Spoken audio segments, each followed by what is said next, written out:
Okay, welcome back once again to all my dear students.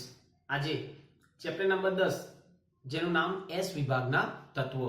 બરાબર, છેલ્લે આપણે chapter number 13 hydrocarbon complete થયું. આજે આપણે વાત કરીશું એસ વિભાગના તત્વો. એસ વિભાગના તત્વો જેમાં આપણે પહેલું તો પ્રસ્તાવના જોઈશું અને કયા કયા સમૂહો એસ વિભાગના તત્વોમાં આવેલા છે. બરાબર, તો અહીંયા આપણે સ્ટાર્ટ કરીએ ચેપ્ટર નંબર 10. ચેપ્ટર નંબર 10 જેને આપણે કહીએ એસ વિભાગના તત્વો, જેને આપણે બીજું પણ કહેવાય કે આલ્કલી અને આલ્કલાઇન અર્ધધાતુઓ. શું કહીએ? આલ્કલી અને આલ્કલાઇન અર્ધધાતુઓ. અર્ધધાતુઓ. બરોબર, તો સૌપ્રથમ તો આપણે બધા જાણીએ છીએ, બેઝિક આપણે વાત કરીએ કે આધુનિક આવર્ત કોષ્ટકમાં તત્વોને એસ, પી, ડી અને એફ એમ 4 વિભાગમાં વિભાજિત કરવામાં આવે છે.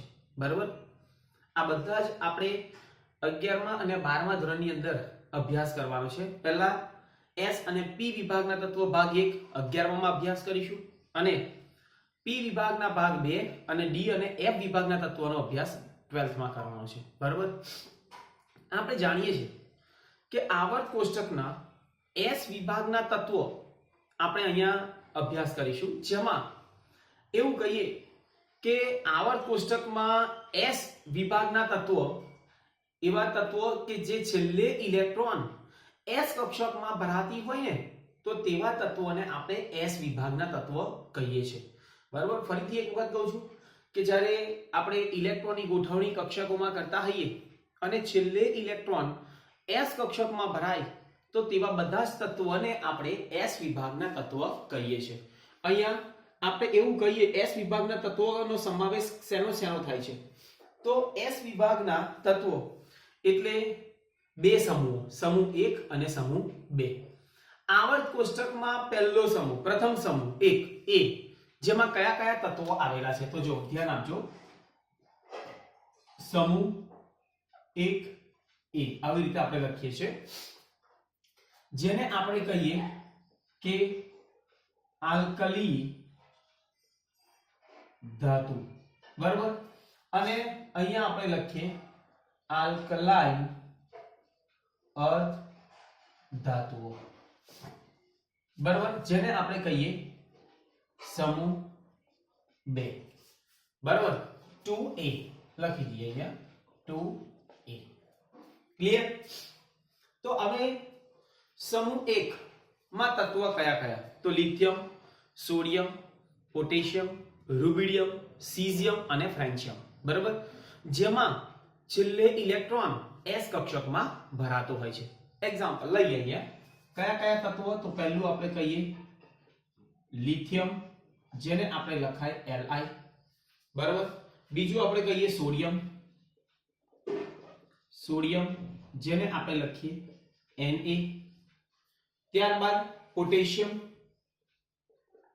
પોટેશિયમ જેને આપણે કહીએ K. બરાબર, એના પછી રૂબિડિયમ, રૂબિડિયમ જેને આપણે કહીએ Rb. બરાબર, એના પછી સીઝિયમ જેને આપણે કહીએ Cs, અને છેલ્લું આપણે વાત કરીશું જેને આપણે કહીએ ફ્રાન્સિયમ. બરાબર, ફ્રાન્સિયમ જેને આપણે કહીશું Fr. બરાબર, તો આ બધા જ જે તત્વો છે એ બધા તત્વોને આપણે શું કહીએ? આલ્કલી તત્વો. બરાબર, આલ્કલી નામ કેમ પડ્યું? આલ્કલી આ શબ્દ આપણે એવું કહીએ એરિબક ઉપરથી કે એલ્કિયસ પરથી આવેલો છે, જેમાં એવું કહેવાય કે વનસ્પતિના છોડની રાખમાં સોડિયમ અને પોટેશિયમના કાર્બોનેટના ક્ષારો વધુ પ્રમાણમાં મળી આવે છે. બરાબર, અને એટલા માટે જ બીજું આપણે કારણ એવું પણ કહીએ આલ્કલી એટલે કે તે પાણી સાથે પ્રક્રિયા કરે ને ત્યારે તે હાઇડ્રોક્સાઇડ બનાવે છે, માટે તે સ્વભાવે આલ્કલાઇન હોય છે. ઓકે, તો અહીંયા લખીએ પાણી સાથે પ્રક્રિયા કરી હાઇડ્રોક્સાઇડ બનાવે માટે તે સ્વભાવે આલ્કલાઇન હોય છે. બરાબર, કેવા હોય છે? આલ્કલાઇન. અને એના ઉપરથી તેનું નામ પડ્યું આલ્કલી ધાતુઓ. બરાબર, તો આ બધી આપણે વાત કરી આલ્કલી ધાતુ, lithium, sodium, potassium, rubidium, caesium અને ફ્રેન્શિયમ, જેને આપણે આલ્કલી ધાતુ કહીએ. જેમાં એવું પણ કહીએ છે કે છેલ્લે ઇલેક્ટ્રોન શેમાં ભરાય છે? s કક્ષકમાં. બીજું આપણને ખબર હોવી જોઈએ તેની બાહ્યતમ કક્ષાની ઇલેક્ટ્રોનની રચના. અહીંયા લખી દઉં, બાહ્યતમ કક્ષામાં ઇલેક્ટ્રોનીય રચના કઈ થાય? ns1. બરોબર, કઈ થશે? ns1. એટલે આ પોઈન્ટ પર આપણને ખબર હોવી જોઈએ. ઓકે, એના પછી સમૂહ 2 ના તત્વો, જેને આપણે કહ્યું આલ્કલાઇન અર્ધધાતુઓ. કયા કયા? તો પહેલું તો આપણે કહીએ બેરિલિયમ.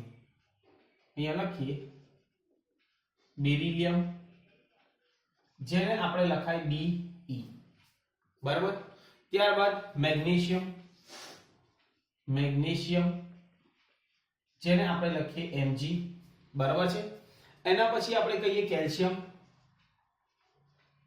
કેલ્શિયમ જેને આપણે કહીએ Ca. પછી સ્ટ્રોન્શિયમ, બેરિયમ અને રેડિયમ. બરાબર, તો અહીંયા સ્ટ્રોન્શિયમ Sr. બરાબર, એના પછી આપણે કહીએ બેરિયમ,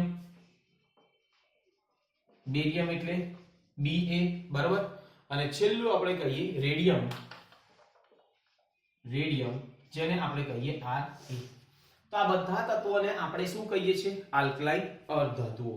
બરાબર, તો આ બધું આપણને ખબર હોવી જોઈએ. આલ્કલી ધાતુ કોને કહેવાય? આલ્કલાઇન અર્ધધાતુઓ કોને કહેવાય?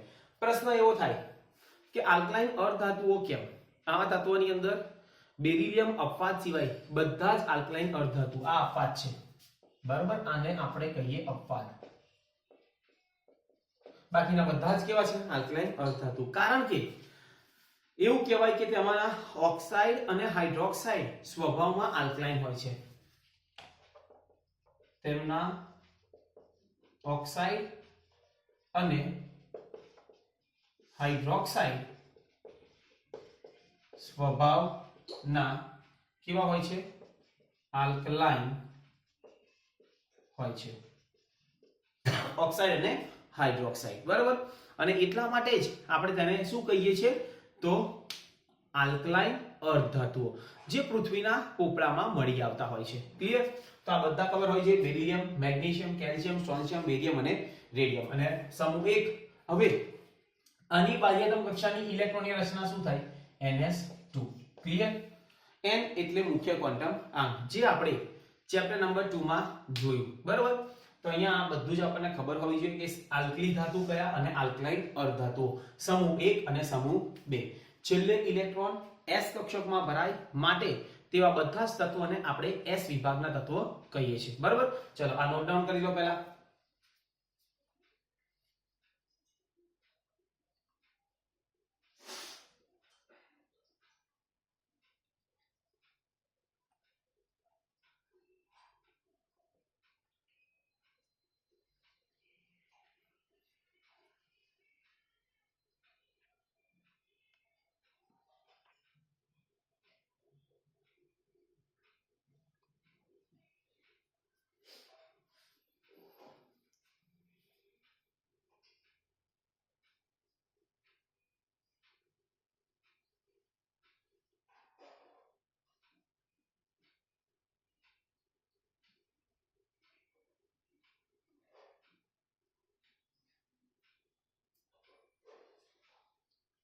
ચલો હવે આપણે વાત કરીએ પ્રાપ્તિ સ્થાન.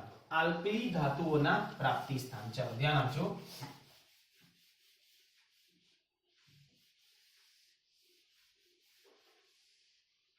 ઓકે, જોઈએ નેક્સ્ટ પોઈન્ટ આપણે કહીશું કે આલ્કલી ધાતુના પ્રાપ્તિ સ્થાન.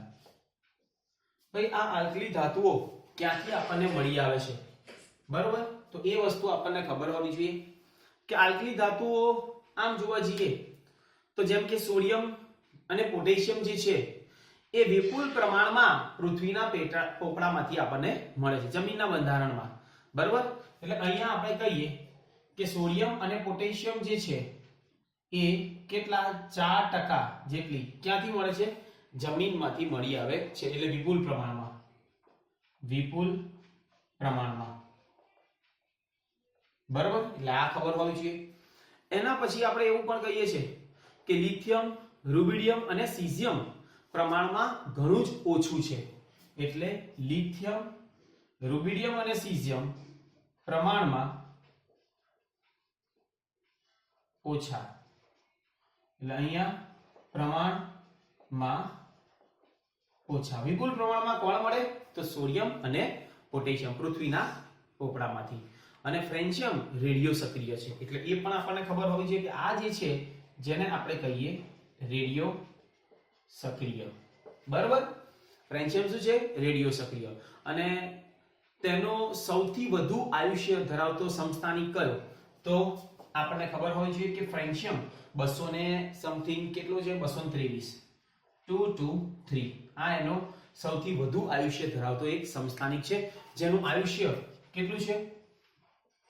આયુષ્ય કેટલું? 21 મિનિટ, બરાબર? કેટલું છે બેટા? 21 મિનિટ. હવે આ બધું વાત થઈ કોના પ્રાપ્તિ સ્થાન બેટા? તો આલ્કલી ધાતુઓના. આલ્કલાઇન અર્ધધાતુઓની આપણે વાત કરીએ. ચલો અહીંયા લખીએ આલ્કલાઇન અર્ધધાતુઓ. અર્ધધાતુ જેમાં પહેલો કોણ આવશે? તો બેરિલિયમ, કેલ્શિયમ, મેગ્નેશિયમ, સ્ટ્રોન્શિયમ, બેરિયમ અને રેડિયમ, બરાબર છે? આલ્કલાઇન અર્ધધાતુ જેમાં કેલ્શિયમ અને મેગ્નેશિયમ વિપુલ પ્રમાણમાં પૃથ્વીના પોપડામાં 5મા ક્રમે, 5મા અને 6ઠા અનુક્રમે, આ 5મા અને આ 6ઠા ક્રમે પૃથ્વીના પોપડામાં મળી આવે, બરાબર? કોણ? કેલ્શિયમ અને મેગ્નેશિયમ અનુક્રમે લખેલું છે. બીજું કે સ્ટ્રોન્શિયમ અને બેરિયમ જે છે તે તેની વિપુલતા ઘણી ઓછી છે, એટલે સ્ટ્રોન્શિયમ અને બેરિયમ ઓછા પ્રમાણમાં પૃથ્વીના પોપડામાંથી મળી આવે છે, બરાબર? રેડિયમ વિરલ છે. રેડિયમ જે છે વિરલ છે, વિરલ એટલે કે ખૂબ જ ઓછા પ્રમાણમાં, બરાબર? અને ક્યાંથી મળે છે? તો તેનું પ્રમાણ અગ્નિકૃત ખડકોમાં 10⁻10% જેટલું હોય છે, એટલે અહીંયા એનું પ્રમાણ 10⁻10% જેટલું મળી આવે છે. કોણ? તો રેડિયમ, બરાબર? તો આ બધી વસ્તુઓ આપણને ખબર હોવી જોઈએ કે કોણ કયા ક્યાંથી આપણને મળી આવશે. ક્લિયર? અને બેરિલિયમ પણ આપણે એવું કહીએ બેરિલિયમ વિરલ છે અને રેડિયો સક્રિય રેડિયમ સૌથી, એટલે રેડિયમ અહીંયા આગળ છે એ તો સૌથી વધુ વિરલ છે. આ પણ વિરલ ઓછા પ્રમાણમાં આપણને મળશે, બરાબર? પણ અહીંયા આ રેડિયો સક્રિય છે અને એ ખૂબ જ ઓછા પ્રમાણમાં, જેનું અગ્નિકૃત ખડકોમાં 10⁻10% જેટલું મળી આવશે, બરાબર? તો આ બધું જ થયું તેના પ્રાપ્તિ સ્થાનો, બરાબર? હવે આપણે જોઈએ એસ વિભાગના તત્વોની ઇલેક્ટ્રોનીય રચના. પહેલા આ નોટ ડાઉન કરી લો.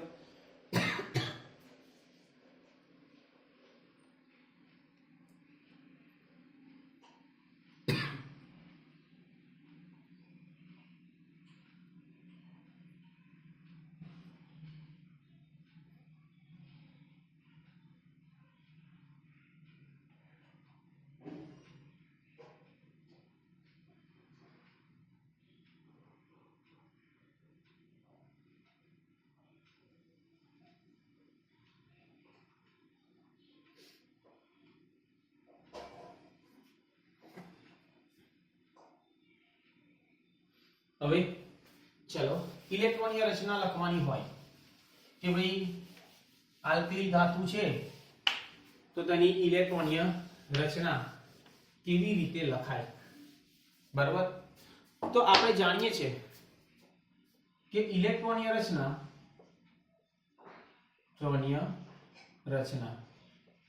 બરોબર કોના તો S વિભાગના તત્વો એટલે આલ્કલી ધાતુ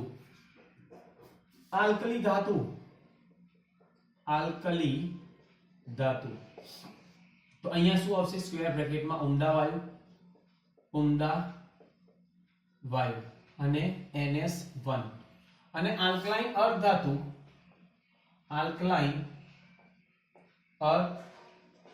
ધાતુ જેને આપણે કહીએ ઉમદા વાયુ અને NS2 બરાબર છે. આની બાહ્યતમ કક્ષામાં કેટલા ઇલેક્ટ્રોન છે 1 આની બાહ્યતમ કક્ષામાં 2 ઉમદા વાયુ એટલે આપણને બધાને ખબર હોવી જોઈએ. જેમ કે એક એક્ઝામ્પલ લઉં કે દાખલા તરીકે આનો પહેલો તત્વ છે લિથિયમ તો આને આપણે ઇલેક્ટ્રોનની રચનામાં શું લખીએ તો He અને શું આવશે 2s1 ખબર. આનો પહેલો તત્વ છે બેરિલિયમ તો એને શું લખીએ He અને 2s2 ક્લિયર. તો આ શું થયું બેટા બાહ્યતમ કક્ષા જેની બાહ્યતમ કક્ષામાં એક ઇલેક્ટ્રોન પણ મેં તમને કહ્યું હતું કે છેલ્લે ઇલેક્ટ્રોન s કક્ષકમાં ભરાતા હોય ને તેવા બધા તત્વોને આપણે શું કહીએ s વિભાગના તત્વો બરાબર છે. હવે આપણે એવું પણ કહીએ છીએ કે એક જ સમૂહમાં આવેલા દરેક તત્વ લિથિયમ પછી સોડિયમ જુઓ તો એને આપણે લખાઈશું તો સોડિયમ એટલે નિયોન 3s1 પોટેશિયમ જુઓ આર્ગોન 4s1 બરાબર. આનો પરમાણુ ક્રમાંક 3 11 19 બરાબર.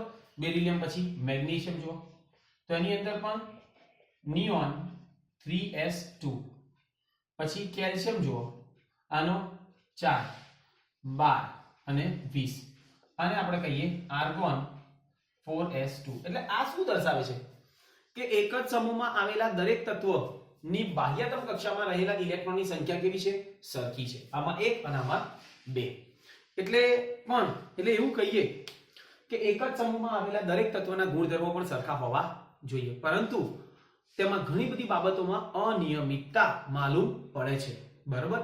ઘણી બધી બાબતો એટલે કે વિકર્ણ સંબંધ પણ આપણને જોવા મળે છે. જેમ કે કોના વચ્ચે વિકર્ણ સંબંધ તો એ પણ આપણે જોઈએ કે લિથિયમ સમૂહ 1 અને મેગ્નેશિયમ સમૂહ 2 એટલે લિથિયમ નો મેગ્નેશિયમ સાથે બરાબર વિકર્ણ સંબંધ જોવા મળે છે.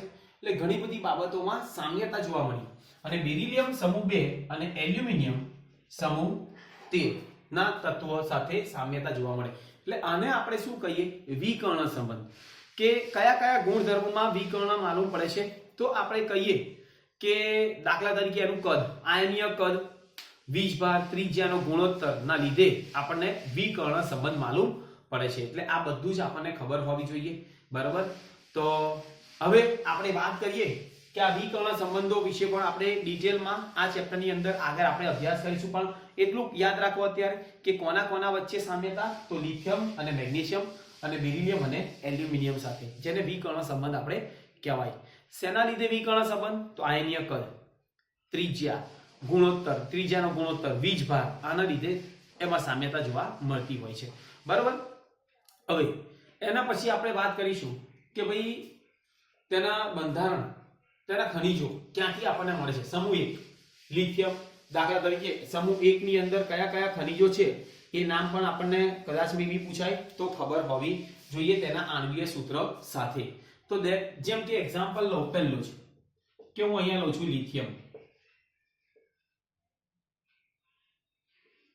લિથિયમ બરાબર.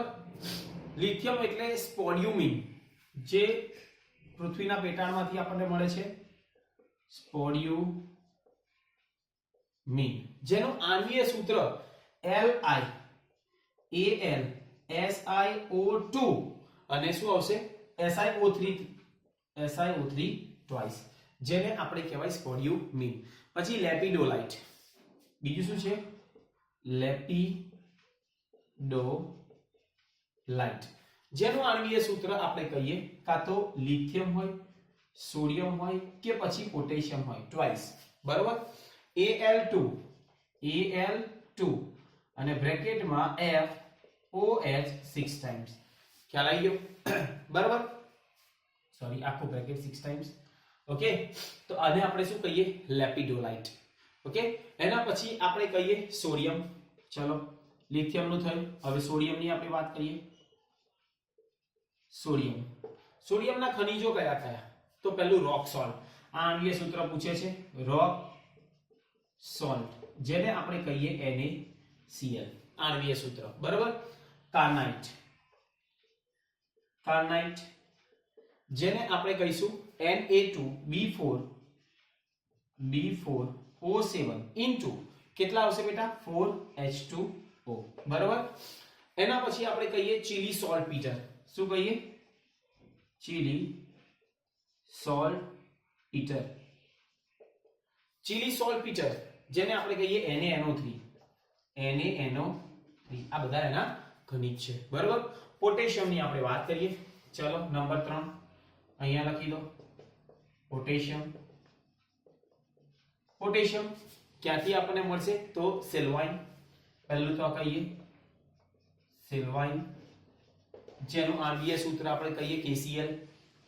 KCl. બીજું કાર્નેલાઇટ. બરાબર. કાર્નેલાઇટ, જેનું આણ્વીય સૂત્ર KCl MgCl2 ઇન્ટુ શું કહીશું? 6H2O. બરાબર. તો આ બધા જ જે હતા ને તે શું હતા? તેના ખનિજ. બરાબર, તેના બંધારણ. અને આ બધા ખનિજોમાંથી આપણને લિથિયમ, સોડિયમ અને પોટેશિયમ મળી આવતા હોય છે.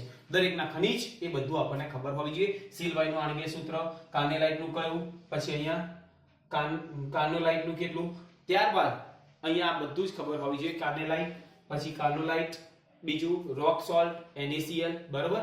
એ પણ, અને કાર્નાઇટ કહીએ, કાર્નાઇટ. બરાબર. અને કાર્નેલાઇટ, આ બે વસ્તુ ડિફરન્સ છે, જોઈ લેજો. ક્લિયર? ચલો, નોટ ડાઉન કરી લો.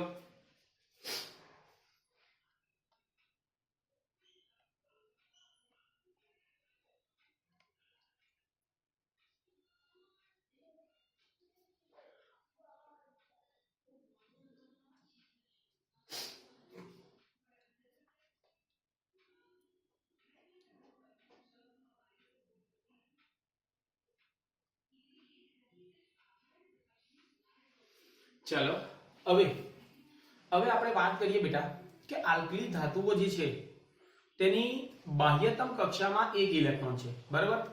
અને એવું કહીએ કે એક ઇલેક્ટ્રોન નિર્બળ આકર્ષણ ધરાવતો હોવાથી તે સહેલાઈથી દૂર થઈ જાય છે. શું થાય છે? સહેલાઈથી દૂર થઈ જાય છે. હવે સહેલાઈથી દૂર થાય એટલે જ્યારે કોઈ પણ પરમાણુ એક ઇલેક્ટ્રોન ગુમાવે તો કયો આયન બને? તો ધન આયન. બરાબર. તો એટલા માટે આપણે કહીએ કે તે વધુ વિદ્યુત ધનમય તત્વ છે, ધનમય ધાતુ છે. કોણ સૌથી વધુ વિદ્યુત ધનમય તત્વ? કોઈ પણ તમને પૂછે તો વધુ વિદ્યુત ધનમય તત્વ કયા? વિદ્યુત ધનમય તત્વ. બરાબર. કેમ? કારણ કે તે ધન આયન બનાવે છે એક ઇલેક્ટ્રોન ગુમાવીને. બરાબર છે. અને આપણે એવું પણ કહીએ કુદરતમાં મુક્ત સ્વરૂપે પણ મળતા નથી, પરંતુ એક સંયોજક આયન ધરાવતા ક્ષારો વિપુલ પ્રમાણમાં મળે છે. એક સંયોજક ધરાવતા આયનો એટલે NaCl. સંયોજિત સ્વરૂપે આપણને મળે છે Na+ અને Cl-. બરાબર, ક્ષાર સ્વરૂપે. બીજું આપણે એવું પણ કહેવાય કે બધા જ તત્વ રૂપેરી શ્વેત છે. બરાબર. પરંતુ ભેજવાળી હવામાં તેની સપાટી કેવી પડે છે? ઝાંખી પડી જાય છે. ઓકે, એટલે એની ઉપર આપણે તમે જોતા હશો કે કોઈ પણ ધાતુ હોય તો એની સપાટી કેવી? ઝાંખી પડતી હોય છે. સિવાય કે સોનું, ચાંદી અને પ્લેટિનિયમ. બરાબર. તેની સપાટી પર ઓક્સાઇડનું પડ લાગી જાય છે. શું લાગે છે? ઓક્સાઇડનું પડ. જેમ કે એક એક્ઝામ્પલ લઉં કે આપણા થાંભલાના જે વાયરો હોય છે એ એલ્યુમિનિયમના હોય છે, એટલે એના સપાટી પર ઓક્સાઇડનું પડ લાગે એટલે તેને કાટ લાગે નહીં, એટલે તેનું ક્ષારણ થતું નથી. બરાબર. એટલે આ ધાતુઓ કેવી છે? હલકી છે. અને તેમના નીચા ગલન બિંદુ અને ઊંચી વિદ્યુત વાહકતા તેમની ઘન સ્થિતિમાં નિર્બળ બંધ સૂચવે છે. એટલે તેના ગલન બિંદુ કેવા છે? નીચા. અને વિદ્યુતની વાહકતા કેવી છે? સૌથી વધારે. બરાબર. બીજું કે આ ધાતુઓ ઓક્સિડાઇઝિંગ જ્યોત માં જુદા જુદા રંગ જ્યોત આપે છે. કયા કયા રંગો આપે છે એ બધું આપણે જોઈએ છે. ચલો, ધ્યાન આપજો.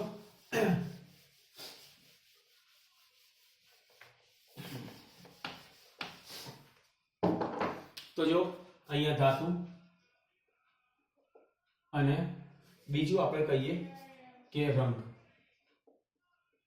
ઓકે, તરંગ લંબાઈ આપણે લખતા નથી. પહેલા કયા કયા ધાતુ? તો લિથિયમ, સોડિયમ, પોટેશિયમ, રૂબિડિયમ અને સીઝિયમ. ફ્રેન્ડશિયમ તો શું છે? રેડિયો સક્રિય. તો આ કયા રંગથી બળે છે? તો ઘેરો લાલ. ઘેરો લાલ રંગ આપે કોણ? લિથિયમ. સોડિયમ પીળો રંગ, બરાબર. પોટેશિયમ કયો રંગ? તો જાંબલી. એના પછી રૂબિડિયમ તો લાલ જાંબલી, લાલ જાંબલી. અને છેલ્લું સીઝિયમ તો વાદળી જાંબલી.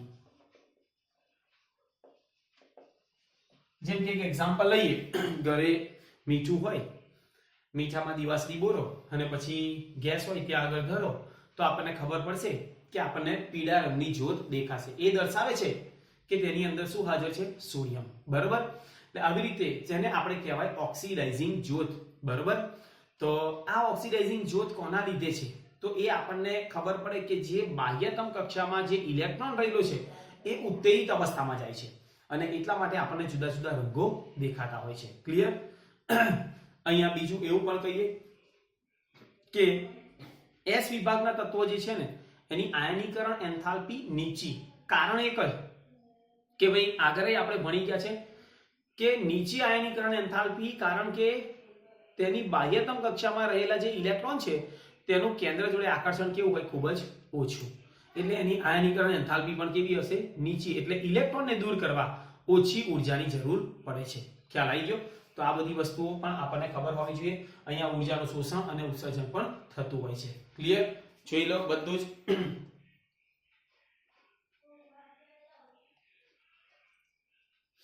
બીજું એવું પણ કહેવાય કે આ પરખ, આના દ્વારા રંગો દ્વારા આલ્કલી ધાતુઓની પરખ ગુણાત્મક પૃથ્થકરણ જ્યોત કસોટી દ્વારા કરવામાં આવે. બરાબર. જેમ કે સોડિયમ અને પોટેશિયમ જેવી ધાતુઓ પ્રમાણમાં ફ્લેમ ફોટોમીટર અથવા તો એટોમિક એબ્ઝોર્પ્શન સ્પેક્ટ્રોફોટોમીટરના સાધનથી મદદથી આપણે નક્કી કરી શકાય. બરાબર. એના પછી આપણે એવું કહીએ કે સીઝિયમ અને પોટેશિયમ પણ જે છે એ ફોટો ઇલેક્ટ્રિક સેલમાં વપરાય છે. આ યાદ રાખજો. સીઝિયમ અને બીજું શું આપણે વાપરીએ છીએ? સીઝિયમ અને પોટેશિયમ નો ઉપયોગ આપણે એવું કહેવાય ફોટો ઇલેક્ટ્રિક સેલ માં થાય. બરાબર. ફોટો ઇલેક્ટ્રિક સેલમાં થાય છે ઉપયોગી.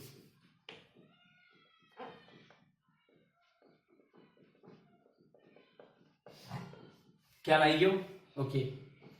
બીજું કે તેમના મોટા કદના કારણે તેની ઘનતા કેવી હોય છે? નીચી. કોની ઘનતા નીચી? આલ્કલી ધાતુઓ કે એનું કદ સૌથી મોટું છે એ જ આવર્તમાં આવેલા બીજા બધા તત્વો કરતા. લિથિયમ થી સીઝિયમ તરફ જતા ઘનતા વધે છે. બરાબર. એ પણ આપણને સિમ્પલ ખબર છે. કદ નાનું થાય અને તેમના ગલન બિંદુ અને ઉત્કલન બિંદુ નીચા છે. બરાબર. જે નિર્બળ ધાત્વીય બંધ દર્શાવે. ગલન બિંદુ, ઉત્કલન બિંદુ નીચા. ઓકે. અને બીજું આપણે કહીએ કે તેમાં રહેલા એક જ સંયોજકતા ઇલેક્ટ્રોનના લીધે હોય છે.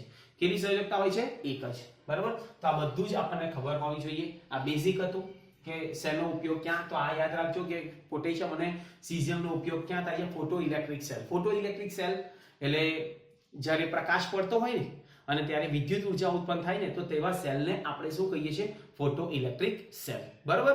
તો આ બધું આપણને ખ્યાલ હોવો જોઈએ. બરાબર. કેવી રીતે કયા તરંગ લંબાઈ ધરાવતા વિકિરણોનું શોષણ થાય છે અને કયા તરંગ લંબાઈ ધરાવતા વિકિરણનું ઉત્સર્જન થાય અને જેથી આપણને જુદા જુદા રંગો દેખાય છે. ક્લિયર? તો આ બધું રંગો અને આટલું બેઝિક હતું. બરાબર. એ તમને ખાલી ખબર હોવી જોઈએ. ક્લિયર? તો આજના વિડીયો માટે આટલું ઇનફ છે. નેક્સ્ટ વિડીયોની અંદર આપણે વાત કરીશું તેના ગુણધર્મો એટલે કે આયનીકરણ એન્થાલ્પી, તેની રાસાયણિક પ્રક્રિયાઓ. બરાબર. કઈ કઈ પ્રક્રિયાઓ થાય છે? કઈ કોની? તો આલ્કલી ધાતુઓની. હવા સાથે હોય, ઓક્સિજન સાથે, હેલોજન સાથે. બરાબર. તો આ બધી પ્રતિક્રિયાત્મકતાઓ વિશે આપણે અભ્યાસ કરીશું. Okay. So thank you very much.